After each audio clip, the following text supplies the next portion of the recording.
Okay, good morning everybody to this session induction program SIP 2022. This is day 3 and we are starting this morning session in which I will be talking to you all on pertinent issues of media education and media industry. And my session will be followed by 2 more sessions wherein we will be talking about the newsletter. We will be also talking about the Students' Council and its functioning, that is SPARK, which stands for Students with Positive Attitude and Resonating Communication. And then tomorrow and day after also there will be few more sessions. We have also invited Mr. Prabhat Shunglu to talk to you tomorrow, who is a veteran journalist, and that is how this whole program goes.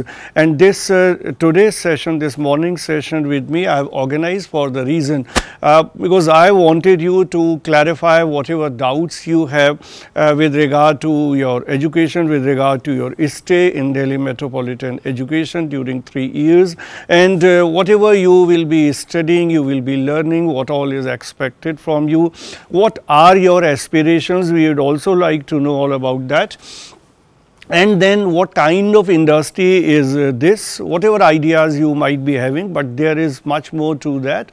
So, I will be open to having all kind of questions wherein you are more clarity, you are having more clarity with regard to everything which could be in your mind and wherein you are not finding answers to those things.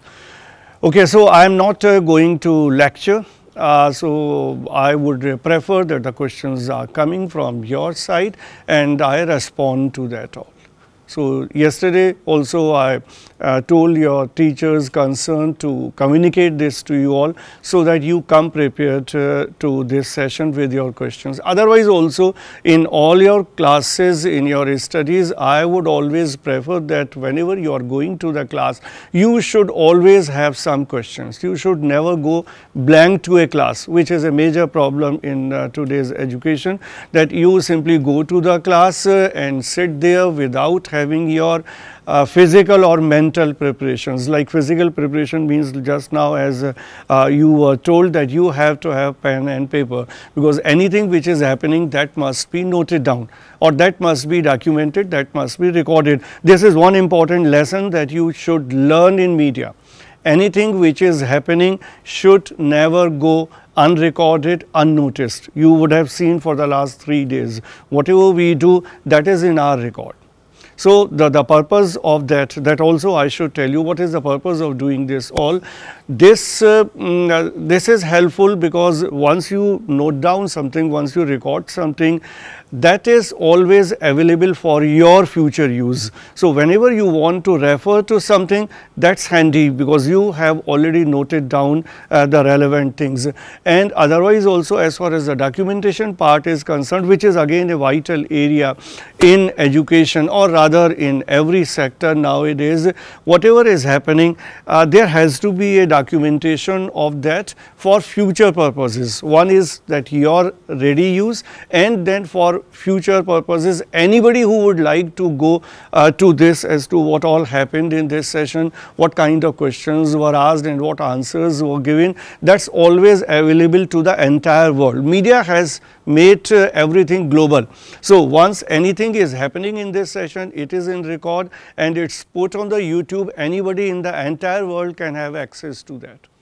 So, we all must be ready that whatever we do, that should be of such a quality wherein we do not shy away to take it to the outside people, to the entire world. These are the challenges in fact in the media world, and this makes media completely standing apart as compared to all other sectors, all other industries. You are not that way accountable in any sector, and you are not always seen, you are not always judged in other sectors, but in media you are always on your toes and you are always being seen, you are always being judged by the people, whatever work you do. So, you have always to keep that factor in mind, and nothing is of not use in media. Anything which is happening may be relevant then and there or for future use. So, whether I mean any session that you are attending or even classes you are attending, you must develop a habit of noting down everything, whichever way you are doing it, through whichever medium. You can even use the mobile phones for recording purpose if you are using it for recording purpose, because then you can always listen to that. So, I am open to that. I mean, you obviously in a session you cannot make any such use of mobile which is causing any distraction or disturbance, but if you are making a fair use, I am okay with that, right. So, with this introductory remark, I would like, again as I said initially, I would like to have questions from you. So, what do you think about freelance journalist?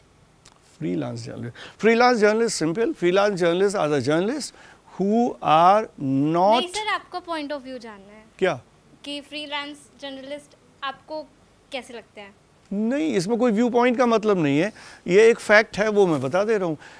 There are people who are in the regular employment of an organisation and there are people who are not in the employment of any organization. They work independently, but they have some engagement, some relationship with some organization. Like suppose कि मैं किसी times of India में काम नहीं कर रहा, आज तक मैं काम नहीं कर रहा, तो I am not a full time journalist, but I specialises on defence. ठीक है, एज ए जर्नलिस्ट मेरी एक्सपर्टीज डिफेंस के ऊपर है, मैं डिफेंस सब्जेक्ट्स के ऊपर लिखता हूँ. ठीक है, मैं इंडिपेंडेंट राइटिंग करता हूँ, अपना ब्लॉग लिख सकता हूँ, या टाइम्स ऑफ इंडिया को चाहिए कि उनको डिफेंस के ऊपर हफ्ते में एक आर्टिकल चाहिए, मैं उनको हफ्ते में एक आर्टिकल दे देता हूँ. ठीक है, किसी और को कुछ चाहिए उस एरिया में, मैं उनको दे देता हूँ, जो मुझसे चाहता है मैं उनको दे देता हूँ, उनसे पैसा ले लेता हूँ. तो I am a freelance journalist, I am not in the regular employment, right. But freelance journalist have to excel in some area. ठीक है, तुम्हारे दिमाग में हो सकता है कुछ और इम्प्रेशन हो, तभी होगा. मेरी लिखी हुई चीज़ तभी मार्केट में चलेगी जब मेरी एक्सपर्टीज़ है और लोग मानते हैं कि मेरी एक्सपर्टीज़ है, तभी मुझे काम देंगे ना, नहीं तो मुझे काम ही नहीं मिलेगा. So there is a scope for such kind of people as you ask that question, but then for that one has to work very hard, and it may take 10 years, 15 years, 20 years to reach at that level कि जहाँ पे आप as a freelance काम कर सकते हैं. और obviously then there is no limit as far as remuneration is concerned. आपकी expertise है, एक आर्टिकल का आप 20,000 भी ले सकते हैं, 50,000 भी ले सकते हैं. हाँ. So firstly, good morning, sir.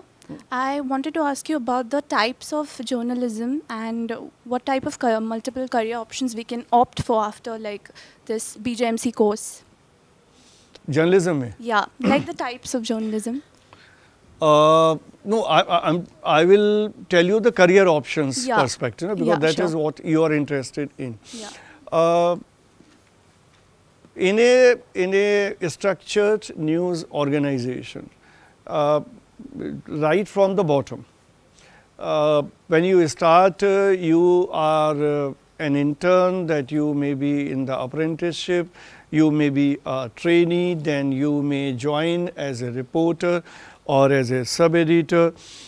Then you can be elevated as a senior reporter, then you can be the chief reporter, then you can be the principal correspondent, you can be the special correspondent, you can be the bureau chief. This is on the reporting side.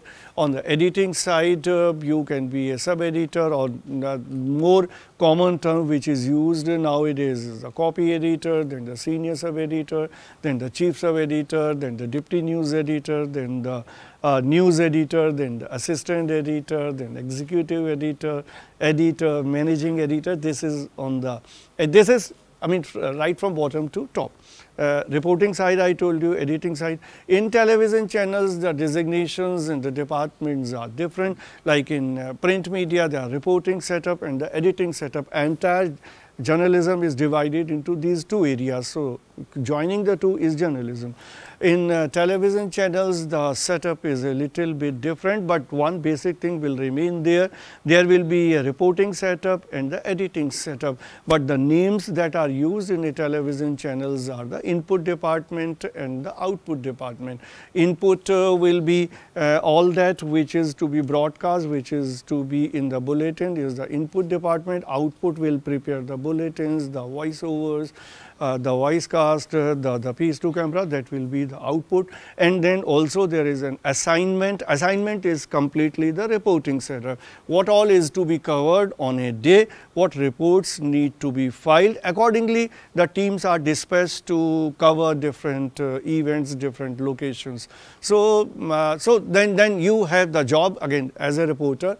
In a television channel, you have the job as editor. Editor means copy editor in the output department, wherein you are writing the script, you are writing the voiceover. So, that kind of job is there.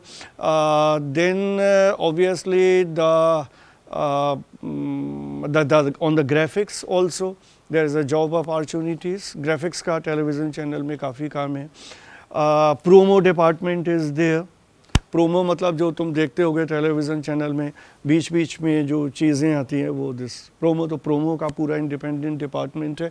For that you have to be technically sound, you need to know the video editing part has to be good, तो वो वाला काम है. Then obviously चूँकि television channel है तो camera भी है, देन पीसीआर भी है. PCR mean this kind of setup है. एमसीआर पीसीआर होगा, ये स्टूडियो है, उधर पीसीआर है, तो आपको पीसीआर का भी काफ़ी काम मिल जाता है, which is a very very difficult job normally. तो वहाँ भी आपको जॉब मिल सकता है. इन स्टूडियो भी बहुत सारा काम हो सकता है. तो ये तरह तरह के काम हैं जर्नलिज्म में. एंड नाउ डेज जो जर्नलिज्म जिस तरह से अब चेंज हो गया है, so lot of multitasking is involved in today's time, where in you have to be good in editing. Editing means copy editing. You have to be good in reporting. And then you have to be good also, you have to have some technical knowledge and understanding also, because जब से whole Mojo concept is there and this the way the technology that NDTV has adopted. So as a reporter you are supposed to carry your camera and also to record, have the recording there, no other person is accompanying you, so you have to be good in that also. So there's a lot of multitasking is involved. Another important thing which perhaps on the other day when I was taking your session I would have told you, you are also supposed to work for more than one medium simultaneously. You are also working for, there are the organizations, whether you take the example of TV Today or you take the example even of Times of India or any such, wherein you are submitting your story for the print format, you are also submitting your story for the television format, you are also submitting your story for the digital format. So that kind of multitasking is also required. Hello, good morning, sir. This is Harshita here. Can you tell something about sports journalism? What exactly you want to know? About all over sports journalism. Sports journalism, okay. Now there are certain areas of journalism. Whatever I have been doing till now, these are things more general in nature. But there are certain areas like sports journalism, business journalism, these two areas particularly. Even, I mean, other areas you can also include, whether it's environment, whether it's health, but then those are more niche areas. I am simply talk about sports and business here. Now, these are the areas in journalism wherein more than the journalistic knowledge, you need to have the domain knowledge. You understood this? No, sir. आपको जो journalism जैसे BJMC में जितनी चीज़ें पढ़ाई जाएंगी उसके beyond चाहिए चीज़ें. हालांकि बीजेएमसी के सिलेबस में भी हैं, पेपर्स अब हैं, स्पोर्ट्स के भी हैं, एनवायरनमेंट के भी हैं, हेल्थ के भी हैं, सारे पेपर्स हैं. But then more than that, if you want to pursue any such journalism like sports journalism, you need to have the domain knowledge. Meaning there by कि एज ए जर्नलिस्ट आपको report लिखना आ गया, ठीक है, 5W1H भी आपने पढ़ लिया, समझ में आ गया. आपकी लैंग्वेज भी अच्छी है, वो आपको लिखना आता है, आपको एडिटिंग भी आपने सीख ली, सब सीख लिया, लेकिन अब आपको यही नहीं पता कि बैडमिंटन में स्कोरिंग कैसे होती है, तो वो यहाँ तो पढ़ाएगा नहीं कोई कि बैडमिंटन में कैसे होगी और टेबल टेनिस में कैसी होगी, और that is the domain. You have to have the knowledge of the subject. Subject की नॉलेज चाहिए. यही बिजनेस जर्नलिज्म में आप बहुत अच्छे जर्नलिस्ट हैं, आपको लिखना भी बहुत अच्छा आता है, अब आपको रिजर्व बैंक की फंक्शनिंग ही नहीं पता कि क्या काम करता है. This is domain knowledge. आपको सब्जेक्ट स्पेसिफिक नॉलेज एक्वायर करनी पड़ेगी. तो बिजनेस जर्नलिज्म में फिर भी स्कोप है. बिजनेस जर्नलिज्म में जितने अच्छे जर्नलिस्ट हैं इंडिया में, कोई बीजेएमसी करके नहीं गया है. वो क्या पढ़ाई करते हैं? सब कॉमर्स की पढ़ाई करते हैं, इकोनॉमिक्स की पढ़ाई करते हैं, इस तरह की सारी पढ़ाई करते हैं. ठीक है, सीए होगा, कोई अलग अलग एमबीए किया हुआ होगा, तो दे नो, कोई स्टॉक मार्केट के बारे में जानता है, कोई फाइनेंस के बारे में जानता है, and then they learn the basic trades of journalism and they join the profession. ठीक है, लेकिन अगर आप इस स्ट्रीम से जा रहे हैं, आपने बीजेएमसी किया and then you want to make a career in any such area, तो आपको खुद से अपनी पढ़ाई करनी पड़ेगी. और नहीं तो 3 साल पढ़ाई करने के बाद, एक तरीका तो अपने से पढ़ाई कर लो. इस 3 सालों में जब इंटर्नशिप तुम्हारी 2 होंगी, then you join some sports channel, some sports newspaper, sports publication. नहीं, इसके अलावा एक और ऑप्शन हो सकता है, ये पढ़ाई करने के बाद go to some foreign university and have a 1 year diploma और 2 years in sports journalism. India में स्पोर्ट्स जर्नलिज्म का कोई कोर्स आज तक नहीं है. I tried once in 2003-04 in IP University, but that did not click. Again, for the reason there are no takers. अगर suppose कोई कॉलेज, कोई यूनिवर्सिटी शुरू कर दे स्पोर्ट्स जर्नलिज्म का कोर्स, पता लगा 2 स्टूडेंट पढ़ रहे होंगे उसमें, not many people are interested. तो दैट इज हाउ कोई course academically structured course sports journalism में नहीं. तो इसलिए स्पोर्ट्स बहुत चैलेंजिंग है प्रैक्टिस करने के लिए, तो आपको खुद से बहुत पढ़ना पड़ेगा. Okay, thank you sir. ठीक है, या इंटर्नशिप है किसी जर्नलिस्ट, स्पोर्ट्स जर्नलिज्म जर्नलिस्ट के साथ हो जाओ, किसी के, मतलब some from somewhere you have to learn. Sir, like you said before. क्या नाम है तुम्हारा? Sir, Arunima. Sir, like you said before कि हमें जर्नलिज्म में फैक्ट चेक हमेशा इम्पॉर्टेंट है and we should be always transparent and accountable. तो सर, पहले के टाइम पे जो ये लाइक अभी भी इतने सारे जो आजकल ही आ रही हैं इतनी news, like for past 5 years और सो, कि इतने सारे दंगे हो रहे हैं एंड ऑल, तो पहले के टाइम पे क्यों नहीं आते थे? पहले के टाइम पे भी तो इतने अच्छे जर्नलिस्ट थे. तुम्हें कैसे पता नहीं आते थे? सर, इतना फॉरवर्ड नहीं आते थे ना जितना आजकल हर टाइम पे देखो तो न्यूज़. नहीं, तो पहले इंटरनेट नहीं था, सिंपल. सर, टीवी तो था. नहीं, टीवी भी बहुत बाद में आया इंडिया में. सर, इतना भी पहले नहीं, 10 साल अगर पीछे चले जाओ तब भी नहीं आते थे. आजकल नहीं, तुम्हें कैसे पता नहीं आते थे? यही तो पूछ रहा हूँ. सर, मेरे घर पे यही है सारी, यहीं पे है सारा सवाल. हाँ, कैसे पता तुम्हें? सर, टीवी देखते थे, उसमें तो आता नहीं था कुछ. आजकल तुम कब देखती थी टीवी? सर, जब मैं छोटी थी. सर, आजकल तो अगर आप टीवी ऑन नहीं, तुम किस पीरियड को कंपेयर करना चाहती हो? Like 10 years back. नहीं, 10 years बैक से तो जैसा आज है 10 years पहले भी वैसे ही था. सर, बट पहले के जो थे, जो जर्नलिस्ट थे, वो अभी भी हैं. हाँ. But now they are being a bit different than they were before. Like पहले they used to be a bit shy and they used to hide out of things. नहीं, अभी तुम क्वेश्चन अपना ठीक से नहीं पूछ पा रही हो. What exactly you want to ask? पहले और अब का कोई 10 साल में तो जर्नलिज्म में कोई बहुत सिग्निफिकेंट चेंज नहीं आया. But sir, as like a common person, as a teen, मैं आपको एक जैसे देख रही हूँ, जो टीवी देख रही हूँ मैं 10 साल से, अगर सपोजिटली टीवी देख रही हूँ, तो अभी तो मैंने देखा है तो लाइक 10 साल में तुमने क्या क्या देखा बताओ? सर, बहुत चीज़ें, अलग अलग टाइप की न्यूज़ चैनल, न्यूज़. नाम लो ना, you have to be specific, सीधा सीधा बताओ. सर, जैसे आज तक वगैरह हो गए, या NDTV हो गया, टाइम्स का जो टीवी आता है वो हो गया. इन सब में पहले तो इतने लाइक इतने फसाड्स और दंगों की दिखाते नहीं थे, तो अब क्यों दिखा रहे हैं? अब तो दंगे हो भी नहीं रहे ज़्यादा. वही तो सर. हाँ, तो अब हर बार क्यों दिखा देते हैं ये? कुछ नहीं मिला तो दंगे उठा के दिखा दिए इन्होंने। अच्छा तुमने कहाँ से 12th कहाँ से किया है? Sir DAV Dayanand. हाँ सर डीएवी दयानंद। अरे हंसने की कोई बात नहीं है, मुझे समझने दो, हंस में क्या प्रॉब्लम है। हाँ ठीक है। तुम्हारे पेरेंट्स क्या करते हैं? Sir my father is a government servant and my mom is a housewife. अच्छा फादर भी देखते हैं टीवी चैनल? Yes sir. तो उनके साथ देखती हो कि अलग बैठ के देखती हो? साथ में देखते हैं। तो वो जो बताते होंगे वही तुम समझती होगी? नो ना? सर। हाँ फिर? सर मैं अलग से अपना मतलब देखती तो फादर के साथ ही हूँ, बट हम लोग अच्छा तुम्हारे फादर ने जो कहा, तुमने एक चीज देखी? नहीं बताओ, I am talking on serious. मैं चला रही होती हूँ। हाँ सर टीवी तो मैं ही चला रही होती हूँ। अच्छा चलो, एक चैनल लगा हुआ है, तुमने भी देखा, तुम्हारे फादर ने भी देखा, तुम्हारे फादर ने कुछ कहा तो तुम उससे कन्विंस होती हो कि आर्ग्यू करती हो? सर अगर वो बात सही है, अगर मेरे को लग रहा है कि वो बात सही है तो then I am totally with him.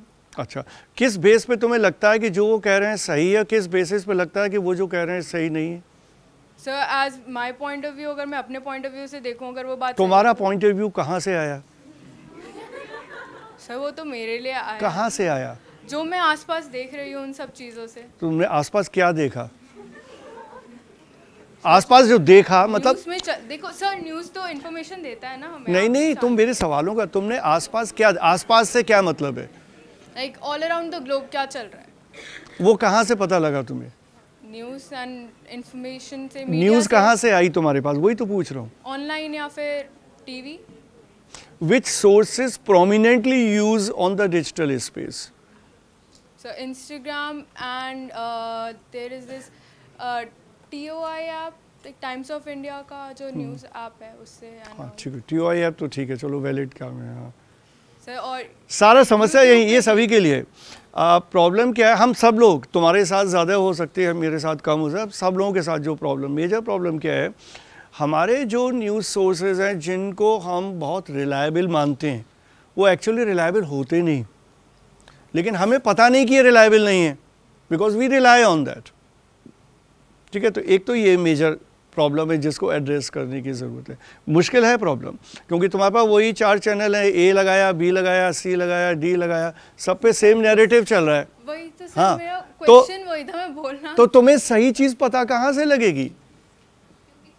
तुम्हारा जो कुछ भी वर्ल्ड व्यू है वो 4 चैनल तक ही सीमित है, उसके अलावा पता ही नहीं तुम्हें। सर बट जो टीवी है उसमें भी तो वही जो मेन देख रहे होते हैं, वही जो नहीं, बड़े टीवी कुछ नहीं है, टीवी तो एक इंस्ट्रूमेंट है, चैनल, विच चैनल। हाँ जो एज एन आप एग्जांपल ले लो न्यूज़ का, उसमें भी लाइक कैन यू प्लीज। अरे सुनो, हाँ एक this is a vital thing, ये कोई लाइटली नहीं है, उसको लाइटली मत लो। हाँ सर जैसे आप फॉर एग्जांपल न्यूज़ में आप हमेशा वही चैनल देखोगे ना जो थोड़े फेमस हैं, जिनमें सारे बड़े चैनल्स हैं। नहीं, क्यों? As a general point of view नहीं, वही तो ठीक करना है। नहीं तो हाँ, वो सबको ठीक तो करना है। दिक्कत क्या है, अब हमारे पास ऑप्शंस हैं। आज से 20 साल पहले तो कह सकते थे यही 4 चैनल है, अब हम क्या देखें। Now it is you have multiple options with in the country and outside. तो सारे जो तुम्हें लगता है रिलायबिलिटी कैसे टेस्ट होगी, रिलायबिलिटी टेस्ट करने के ओवर द ईयर्स तुम्हें समझ में आ जाएगा कि क्या। और दूसरा ये एक इम्पॉर्टेंट एस्पेक्ट है, एक अगर तुम्हें चैनल देखने किसी का भी इंटरेस्ट है और डेवलपमेंट समझना चाहते हो, एक तो सिर्फ हिंदी चैनल मत देखो, इंग्लिश चैनल भी देखो, सिर्फ इंडियन चैनल्स मत देखो, फॉरेन के चैनल्स भी देखो, CNN भी देख लो, BBC भी देख लो, फॉक्स न्यूज़ भी देख लो, कुछ देखा नहीं उन्हीं को देखो, कहीं ना कहीं से मिल जाएगा, उनकी ऐप से लेके कहीं ना कहीं होगा। या तो जितने तरह, तो तुम्हें डाइवर्स ओपिनियन दुनिया में क्या क्या चल रही है वो पता लगेगी। फिर तुम जब कुछ दिन देख लोगे तब तुम्हें समझ में आएगा कि जो इससे पहले तुम देख रहे थे आज तक, ये तो सारा झूठ कर रहा था और तुम उसको रिलाई कर रहे थे। तो प्रॉब्लम यही मेरा जो मैंने तुमसे जितने क्रॉस क्वेश्चन किए उसके पीछे पर्पज़ ये था कि you are never sure that the information that you are receiving, the opinion that you are making is based on right facts. तुम्हें पता ही नहीं है, तो हम सबको नहीं पता होता। बहुत बार ऐसा होता है कि completely fake news महीनों चलती है, सालों चलती है, then someday it's discovered कि ये तो झूठ था and everybody believed। तो अभी जो डिजिटल एज में सबसे बड़ा चैलेंज ये है कि आप झूठ से कैसे बचेंगे। इसके लिए थोड़ा सा आपको फैक्ट चेक तो है ये, but all the time you will not be doing the fact check. उसके लिए बहुत सारा चीज़ें हैं जहाँ पर you have to expose yourself to multiple sources of information, diverse sources of information, एक ही तरह की चीज़ों को नहीं। तो धीरे धीरे फिर आपने टीवी भी देखा, फिर डिजिटल स्पेस में भी देखा, आपने एक तरफ रिपब्लिक देख लिया, फिर आपने वायर की न्यूज़ भी देख ली, you will find the contradictions कि मतलब इतना कॉन्ट्रडिक्शन होगा कि आप you will not be able to believe कि ये रिपब्लिक क्या चला रहा था और ये वायर क्या चला रहा है, इतना फ़र्क होगा। तब then you have to use your knowledge, then you have to use your wisdom, then you have to use your analytical faculty to make out कि कौन सच कह रहा है। तो अब ये कब कर पाओगे, जब तुम्हारे पास एक नॉलेज का एक सर्टेन लेवल होगा, एक इंटेलिजेंट माइंड होगा, एक एनालिटिकल कैपेबिलिटी होगी। यही सीखने के लिए यहाँ आए हो तुम। ये सीख लोगे तो धीरे धीरे चीज़ें खुलने लगेंगी, दिखाई देने लगेंगी। ठीक है, तो अब लेकिन हाँ, उस तरह की का इन्वॉल्वमेंट तुम्हारा होना चाहिए पूरे पढ़ाई पूरे कामों के साथ, जहाँ पे तुम्हें चीज़ें दिखाई देने लगें, समझ में आने लगें। अभी तुम्हारा वर्ल्ड व्यू बहुत सीमित है, और ये सिर्फ तुम्हारे लिए नहीं है, मैं सभी के लिए कह रहा हूँ। अभी क्या है, तुम्हारा जो भी वर्ल्ड व्यू है, विद एक्सेप्शंस मे बी कि कुछ लोगों ने कुछ अलग से ज़्यादा पढ़ाई की हो, बट जो नॉर्मली अभी तुम्हारा वर्ल्ड व्यू है, वो वर्ल्ड व्यू तुमको जो स्कूल में बताया गया होगा वहाँ तक सीमित है। और जो घर में तुम्हारे पेरेंट्स हैं, इसीलिए मैंने वो सवाल किया कि तुम्हारे पेरेंट्स ने जो बता दिया बस तुम्हारी दुनिया वहीं तक है, उसके बाहर अभी खुली नहीं है। जब बाहर की दुनिया खुलने लगेगी तब तुम्हें चीज़ें सही लाइट में दिखाई देंगी।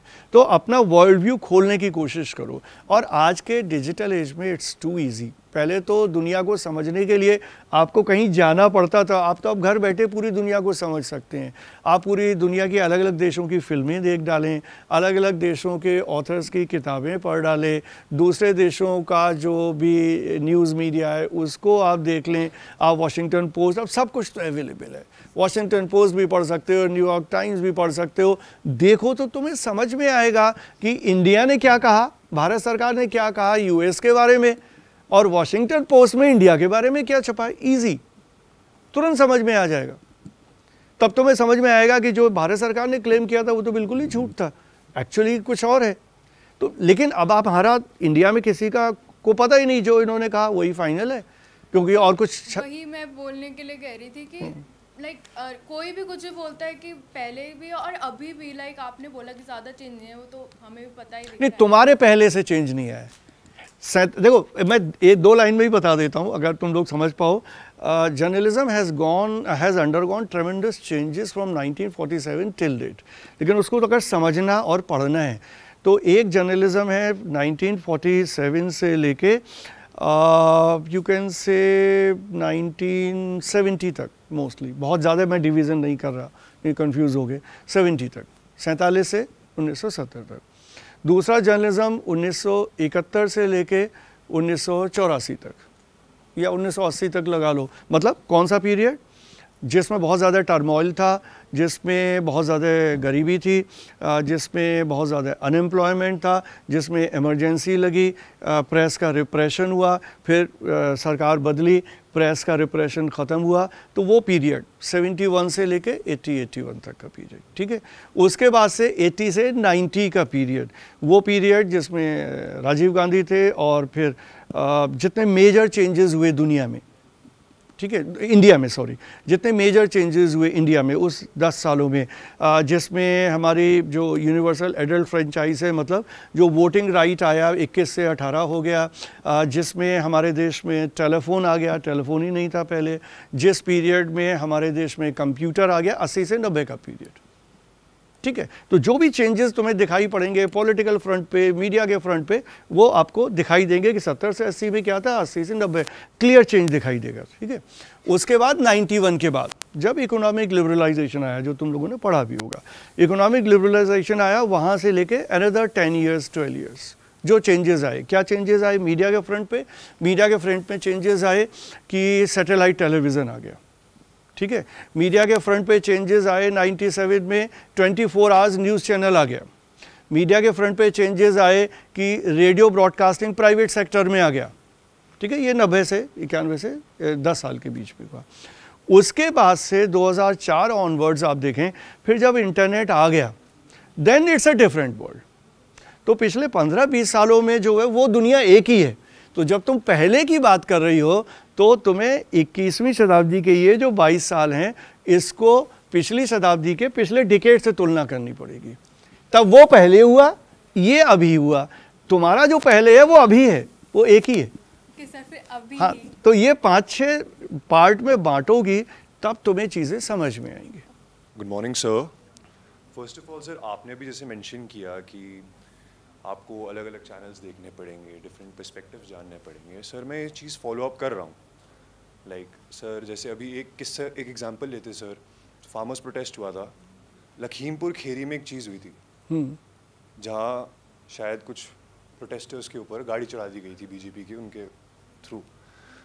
Keeping my political inclination aside and everything aside, मुझे उस किस्से का अभी तक पता नहीं चला कि वाकई में हुआ क्या था वहाँ पे।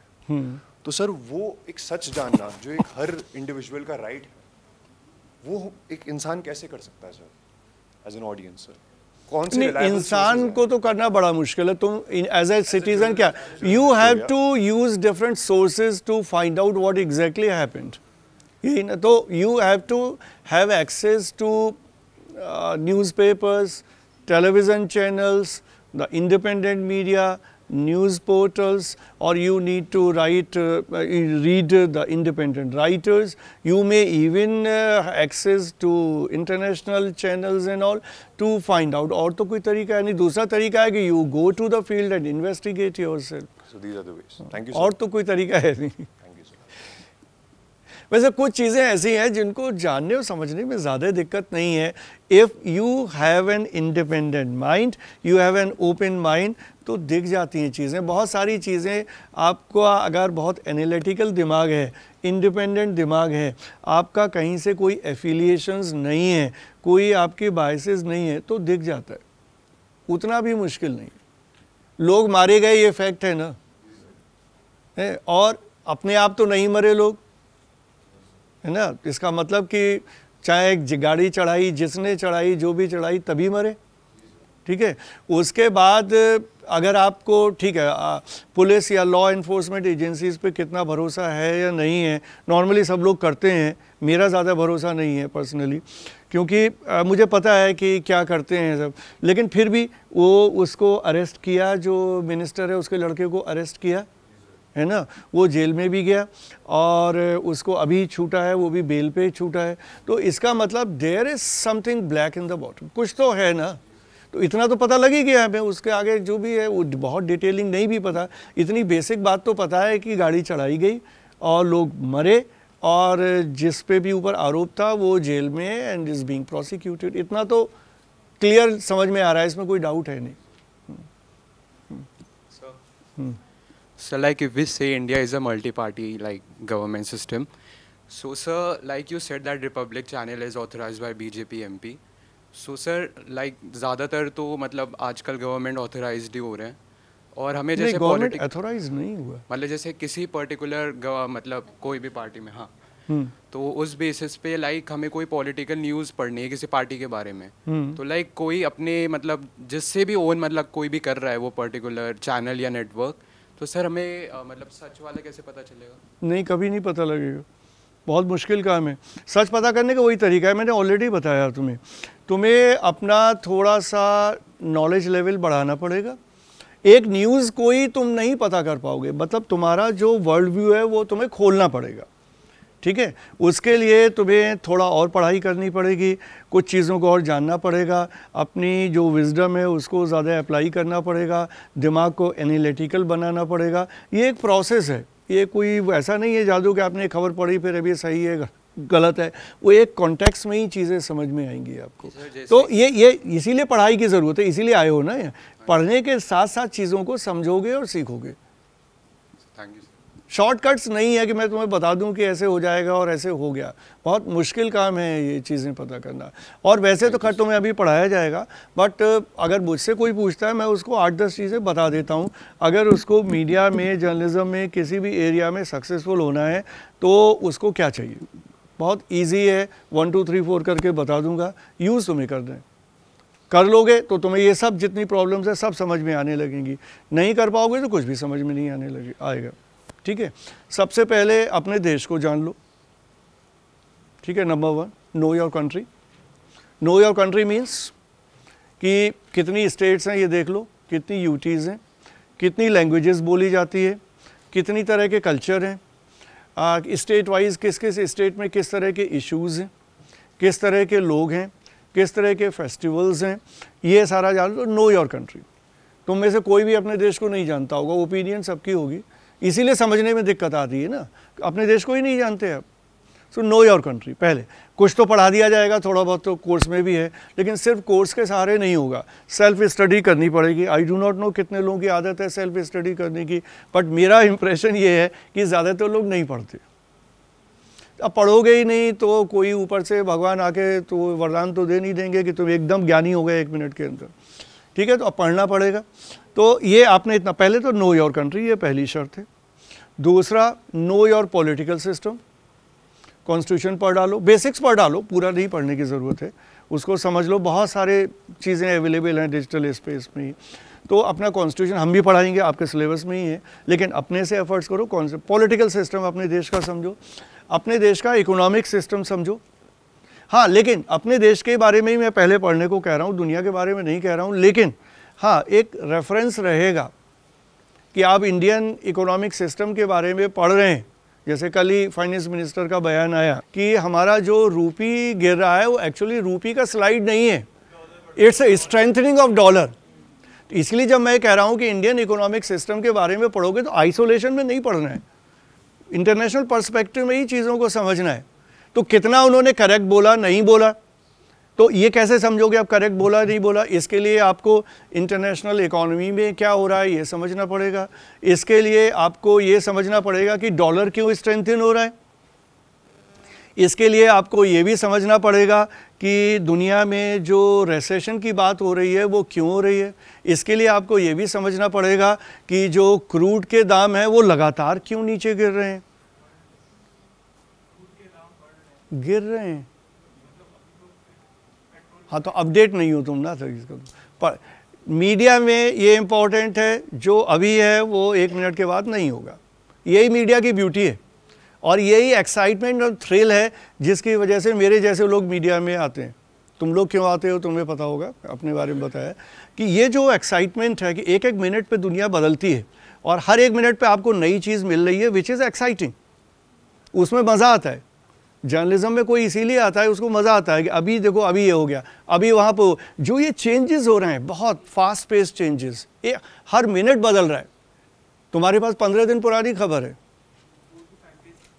पूरे वीक में गिरा है क्रूड का दाम। क्यों गिरा, यही कह रहा हूँ, कैसे समझ में आएगा? इसलिए गिर रहा है, डिमांड एंड सप्लाई है।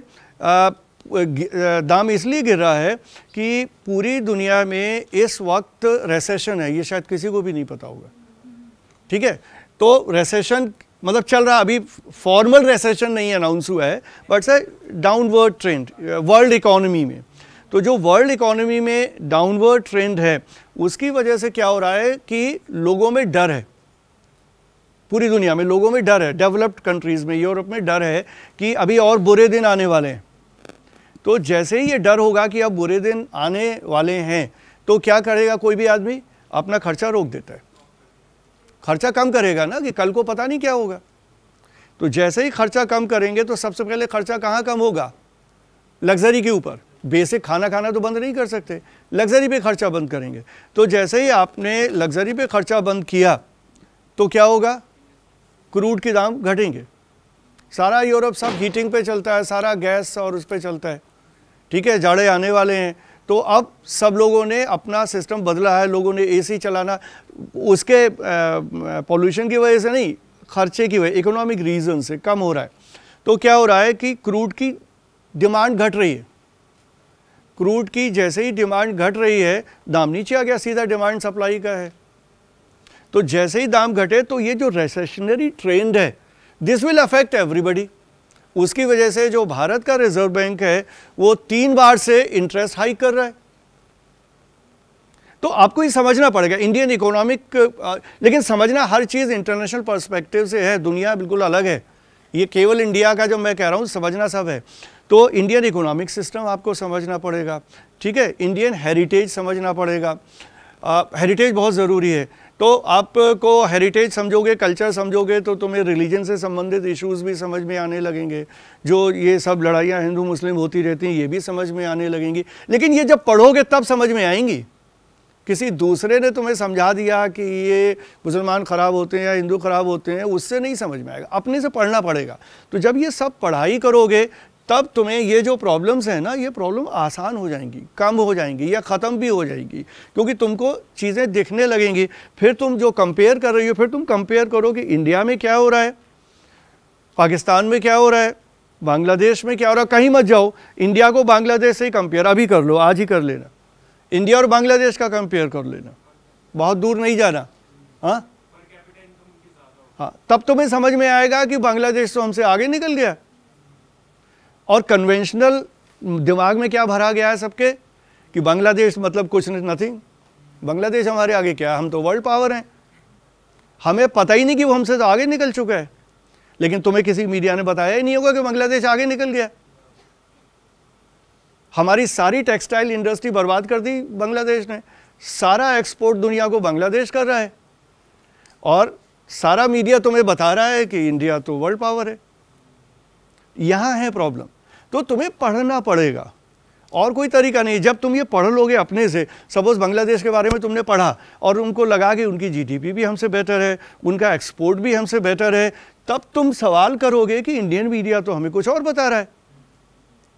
फिर तुम्हें किसी की ज़रूरत नहीं है, तुम्हारा दिमाग अपने आप ही चलेगा, खुद समझ में आ जाएगा। ठीक है, तो थोड़ा सा पढ़ाई लिखाई करनी पड़ेगी। ये मीडिया में everything is knowledge based, knowledge का कोई सब्स्टिट्यूट नहीं है। तुम्हें कितनी भी कुछ पढ़ा दिया जाए, कुछ भी कर दिया जाए, अगर तुम अपने से पढ़ने लिखने में इंटरेस्ट नहीं है, तो पहली चीज़ मीडिया में you have to have a certain level of knowledge. Secondly, you should be confident enough to perform. अब वो तुलसीदास जी का ज़माना नहीं है कि आपने कमरे में बैठ के रामायण लिख दी, ठीक है। तो नॉलेज अर्न करनी पड़ेगी, नॉलेज फिर आपको शेयर करनी पड़ेगी टू एवरीबडीज बेनिफिट। आप उसको बंद करके नहीं रख सकते जो आपके पास है, आपको लोगों से शेयर करना, लोगों को बताना है। टीचिंग में भी हम लोग यही करते हैं। It has to be, particularly you people have joined a college, so at higher education level it's always exchange and sharing. मेरे पास जो है मैंने तुम्हें बता दिया, तुम्हारे पास है वो तुम औरों को बता सकते हो। तो ये नॉलेज एनहेंसमेंट का सबसे आसान तरीका है। तुम अपने ग्रुप्स में ये कर सकते हो, अपने अपने ग्रुप बना, फ्रेंड्स भी बनाओ तो इस तरह से बना सकते हो कि सपोज़ अगर तुमको लगता है तुम 5 फ्रेंड्स का ग्रुप है, तो ए किसी एक चीज़ में अच्छा है, बी किसी और में अच्छा है, ऐसे तो you exchange information among yourselves on a day to day basis, your knowledge level will improve. तो इस तरह के एफर्ट्स अपने लेवल पे भी करने पड़ेंगे, तभी जाके कोई रास्ता निकलेगा। ठीक है, नमस्कार सर। मीडिया में अक्सर एक बात बोली जाती है, मीडिया मस्ट बी न्यूट्रल। और मैंने 2 मीडिया बड़े न्यूज़ जर्नलिस्ट के सुने जो अलग अलग ओपिनियन रखते हैं। हाँ। एक कहते हैं नहीं, ओपनली कहते हैं कि न्यूट्रलिटी नहीं होती मीडिया में। दूसरे जो हैं, दूसरे कहते हैं ये होना चाहिए। तो इसमें आपका क्या कमेंट है? न्यूट्रलिटी जैसा कोई शब्द ही नहीं होता है, ठीक है। तो वर्ड ही गलत तुमने चुना और गलत सोचा और गलत पूछा। We can never be neutral and one should never be neutral. We should always have our opinion, ठीक है, but our opinion should be based on right kind of information, should be based on knowledge, not on the hearsay. लोगों के कहने सुनने के आधार पे हमें opinion नहीं बनानी है, पढ़ लिख के सही जानकारी एकत्र करके अपनी ओपिनियन बनानी है, ठीक है। Once you frame your opinion, you can never be neutral. And why should you be neutral? तुमको सपोज़ मैं एग्जांपल लेता हूँ, सपोज़ अगर तुम्हें ये पता है, चलो ये जो इसने सवाल पूछा उसी को ले लेता हूँ मैं, अगर तुम्हें ये पता है कि किसानों के प्रदर्शन में गोली चली या जीप चढ़ाई गई, कुछ लोग मारे गए, ठीक है, अब न्यूट्रल कैसे हो जाओगे? You should always take side with the people who are aggrieved. Media's job is to, जो नॉर्मली कन्वेंशनल भी कहा जाता है, पढ़ोगे तो समझ में आएगा, media's job is to give voice to voiceless. जिनके पास आवाज़ नहीं है उनको आवाज़ देना है। किसके पास आवाज़ नहीं है? जो गरीब है, जो दबा कुचला है, जो पिछड़ा हुआ है, जिस पे अत्याचार हो रहा है, आपको तो उसके साथ खड़ा होना है, न्यूट्रल थोड़ी रहना है। न्यूट्रल रहोगे तो जो जिस लड़की के साथ रेप हुआ है उसको जस्टिस कौन दिलवाएगा? फिर तो आप अक्यूज्ड के भी साथ हो जाओगे न्यूट्रल होने के नाम पे। तो you have to stand by the side that you feel based on whatever information and facts are available, that this is something who is the perpetrator of the crime and this is something who has been suffering. So you will take side with the sufferer. So there is no neutrality. Media में कहते हैं ना कि नहीं, आप एक side को इतना नहीं देखा, जैसे आजकल होता भी है कि एक चैनल दिखाता है कि सिर्फ एक साइड को, तो वो बोलते नहीं एक साइड को आप सपोर्ट नहीं कर सकते। नहीं, कोई दो साइड है ही नहीं, ये तुम्हें बहुत सारी चीज़ें अनलर्न करनी पड़ेंगी। There are no two side, there is just one side. I told you just now, the only side with which media has to stand is the side which is for the people, which is for the people who are exploited, who are harassed, who are suffering. So वही एक side है और कोई side नहीं है, तो आपको उसी के साथ खड़े होना पड़ेगा। Good morning, sir. My name is Pari Bhatnagar, and my question to you is that with the rise of social media and digital media, what are your views about the future of print media and radio broadcasting? बहुत simple है, print media is going digital. 2019 तक क्या था, pre Covid period में India was among those very few countries जहाँ पे print media grow कर रहा था। कन्वेंशनली हम सब लोग हार्ड कॉपी से पढ़ने के आदी हैं इंडिया में, तो मतलब not your generation but normally सब लोग हार्ड कॉपी से पढ़ते हैं। 2019 तक यही था। तो जहाँ पर यूएस में और सारे डेवलप्ड दुनिया में न्यूज़पेपर्स डिजिटल हो गए थे, वेब पे आ गए थे, इंडिया में हार्ड कॉपी का सर्कुलेशन ही बढ़ रहा था 19 तक।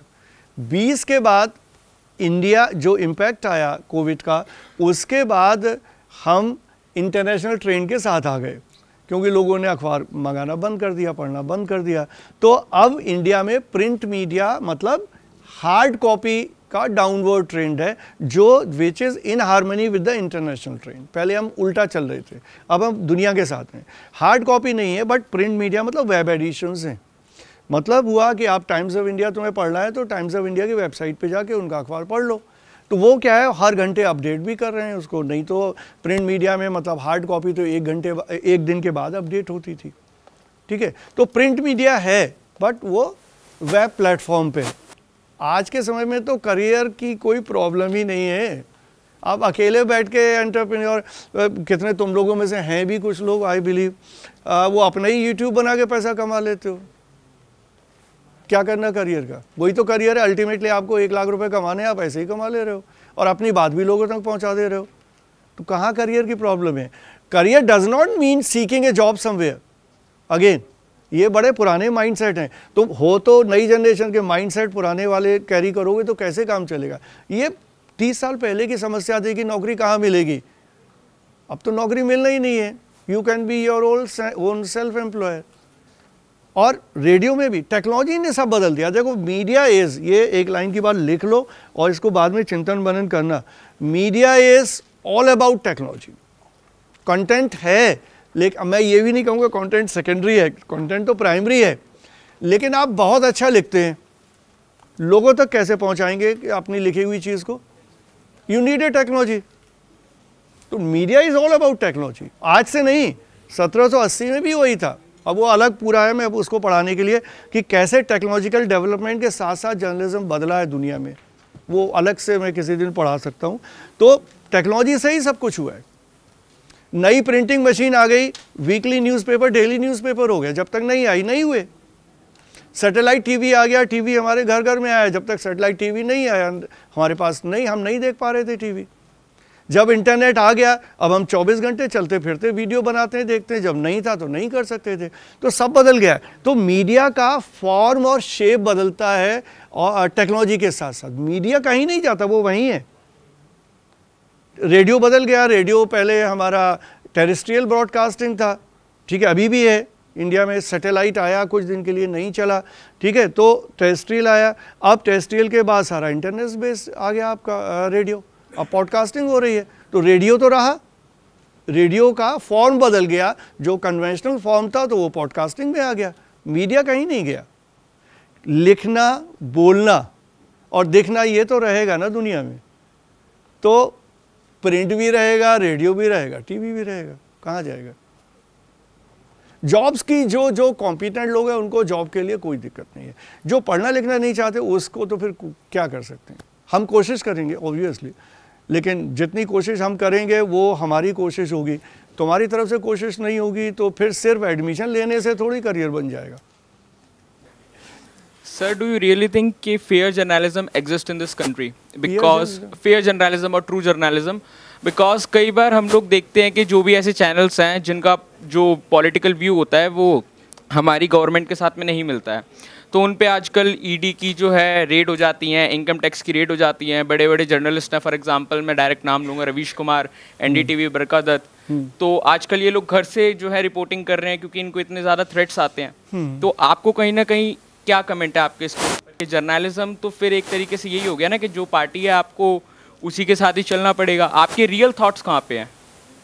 देखो, journalism has always been a challenging profession, पहले भी बताया था, कोई आसान सा प्रोफेशन नहीं है, तो जिसको चैलेंजेस नहीं लेना है वो अपना दूसरा काम कर सकता है। जर्नलिज्म मतलब मीडिया में भी बहुत सारा काम है जो आप पीसफुली कर सकते हैं, जर्नलिज्म का तो चैलेंजिंग है ही और हमेशा से रहा है, पूरी दुनिया में रहा है, इंडिया में भी हमेशा से चैलेंजिंग था। कभी चैलेंजेस बढ़ जाते हैं, कभी चैलेंजेस कम हो जाते हैं, इतना ही फ़र्क होता है। चैलेंजेस विल ऑलवेज, और जो पॉलिटिकल प्रॉब्लम्स हैं वो हमेशा से थी, आज भी हैं, आगे भी रहेंगी, ये चीज़ें ख़त्म होने वाली नहीं है। फेयरनेस का कोई बहुत बड़ा पैरामीटर नहीं है कि ये फेयर है और ये फेयर नहीं है। बहुत बेसिक्स पे काम करने की ज़रूरत है।